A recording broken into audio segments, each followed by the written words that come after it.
Friends எல்லாருக்கும் வணக்கம். இன்றைக்கி லா ஆஃப் அட்ராக்ஷன் பற்றின ஒரு கான்செப்டை தான் பார்க்க போகிறோம். அதாவது நீங்கள் என்ன நல்லது பண்ணுறீங்களோ அதுக்கான நல்லது உங்களுக்கு திருப்பி நடக்கும், என்ன கெட்டது பண்ணுறீங்களோ அதுக்கான கெட்டது உங்களுக்கு திருப்பி நடக்கும். இதுதான் அந்த கான்செப்ட் இல்லையா? இப்போது நிறைய பேர் ரோட்டில் பார்த்தீங்கன்னா நாய்க்குட்டி பூனைக்குட்டி அதெல்லாம் கொண்டுட்டு வந்து வளர்ப்பாங்க, பார்த்துருப்பீங்க. அந்த மாதிரி வளர்க்குறவங்களுக்கு என்ன நல்லது நடக்கும் அப்படின்னு பார்த்தீங்கன்னா, ஒரு அனாதை குழந்தைய காப்பகத்திலேருந்து தத்தெடுத்துட்டு வந்தால் எந்த அளவுக்கு புண்ணியம் கிடைக்குமோ அது உங்களுக்கு நடக்க ஆரம்பிக்கும். இப்போ நீங்கள் எடுத்துகிட்டு வர்ற நாய்க்குட்டியோ பூனைக்குட்டியோ ஒரு பெண் நாய்க்குட்டி, அப்படி இல்லைன்னா ஒரு ஆண் நாய்க்குட்டி, அந்த மாதிரி நீங்கள் எடுத்துகிட்டு வருவீங்க இல்லையா? அந்த நாய்க்குட்டி ஒரு பெண் நாய்க்குட்டியாக இருந்ததுன்னா அதுக்கான புண்ணியம், நீங்கள் கொண்டுட்டு வந்ததுக்கான புண்ணியம் உங்களோட பெண்களுக்கும் பெண் குழந்தைகளுக்கும் சேரும். அதுக்கப்புறம் அது ஒரு ஆண் நாய்க்குட்டியாக இருந்ததுன்னா அதுக்கான புண்ணியம் உங்களோட பையன், அதாவது ஆம்பளை பசங்களுக்கு சேரும்.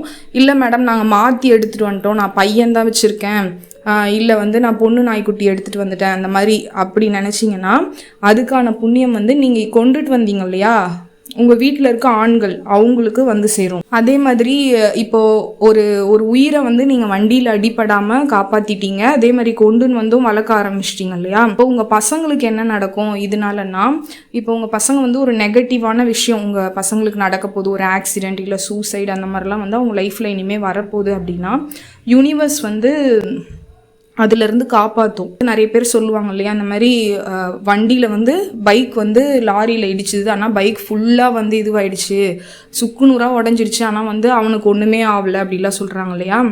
அந்த மாதிரி விஷயம் உங்கள் பசங்களுக்கு நடக்கும். அதே மாதிரி கொஞ்சம் வளர்ந்ததுக்கப்புறம் அந்த குடி கஞ்சா அதுக்கப்புறம் தப்பான ஆளை லவ் பண்ணுறது அந்த மாதிரிலாம் உங்கள் பசங்க போகாமல், பண்ண புண்ணியம் அதுலேருந்து போகாமல் அவங்கள தடுத்து நிறுத்தும். ஒரு ஸ்டார் அந்தஸ்தில் இருப்பாங்க, இந்த மாதிரி புண்ணியம் பண்ணுறவங்களோட பசங்கள்லாம் ஒரு ஸ்டார் அந்தஸ்தில் இருப்பாங்க. அதே மாதிரி சோஷியல் சர்வீஸில் நிறைய இருப்பாங்க. இவங்களோட பையன் இல்லை இவங்க தான் இவங்களோட பொண்ணுன்னு சொன்னால் நிறைய பேருக்கு தெரியும். இதுதான் அதுக்கான புண்ணியம்.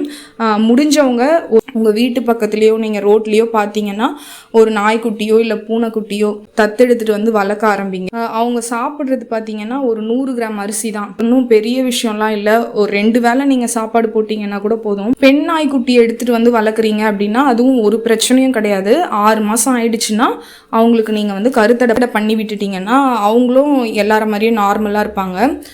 பெண் நாய்க்கு கருத்தடை பண்ணுறதுக்கு கவர்மெண்ட்டில் பார்த்தீங்கன்னா 2000 ரூபாயும், ப்ரைவேட்டில் 3000லேருந்து 5000 ரூபாவும் வாங்குறாங்க. இந்த தகவல் உங்களுக்கு பிடிச்சிருந்தா எல்லாருக்கும் ஷேர் பண்ணுங்கள். நன்றி, வணக்கம்.